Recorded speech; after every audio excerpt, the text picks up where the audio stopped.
ഞാൻ വെറും ഒരു സാധാരണക്കാരനാണ്. എന്റെ ഭാര്യയും മക്കളും അടങ്ങുന്ന ഒരു കൊച്ചു ലോകം. ആ സ്വകാര്യതയിലേക്ക് ക്ഷണിക്കപ്പെടാതെ ഒരു അതിഥി വന്നു. ഞങ്ങളുടെ കുടുംബം ശിഥിലമാക്കാൻ കെൽപ്പുള്ള അതിഥി.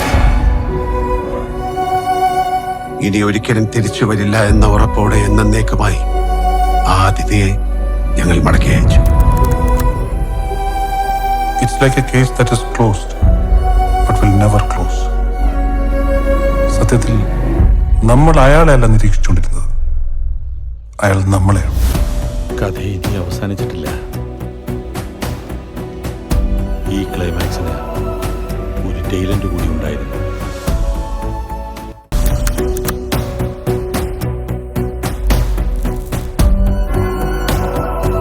ജനിച്ചപ്പം മുതൽ തുടങ്ങിയതാണ് എന്റെ ഈ യുദ്ധം. സ്വന്തമെന്ന് പറയാൻ ആരുമില്ലായിരുന്നു.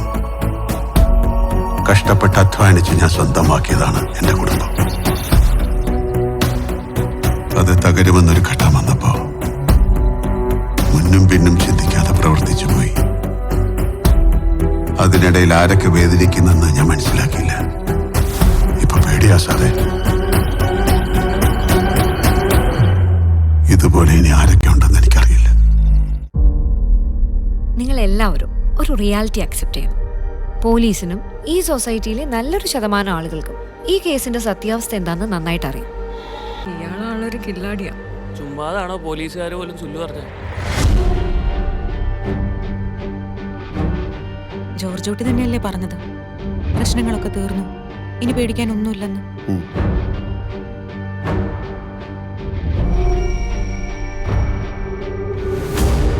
പോലീസിന്റെ രീതികൾ മുൻകൂട്ടി കണ്ട് കളിക്കുന്ന ഒരാളാണല്ലോ അയാൾ. അപ്പോ പോലീസുകാരും അയാളുടെ ഒരു ഫാനാണ്.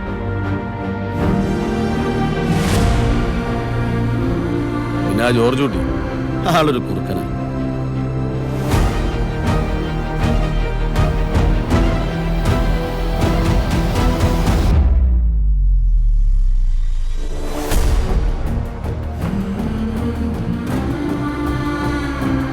ഈ ആക്സിഡന്റ് കാര്യം എന്താ അവരോട് പറയാൻ പറ്റാത്തെ?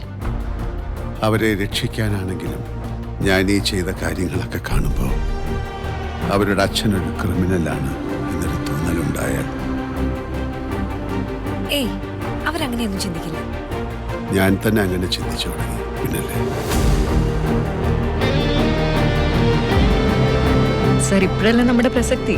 മീഡിയ ഇൻവെസ്റ്റിഗേഷനിലൂടെ ജീവൻ വെച്ച് തെളിയിക്കപ്പെട്ട എന്തോരം കേസുകളുണ്ട് സർ. അവരാരാണെന്ന് മനസ്സിലാക്കാൻ എന്തെങ്കിലും സൂചന തരാൻ പറ്റുമോ? I want his full file on my desk as soon as possible. That man is a classic criminal. ഇനി അങ്ങനെയൊന്നും ചിന്തിക്കണ്ട. എല്ലാം കഴിഞ്ഞില്ലേ? കഴിഞ്ഞോ?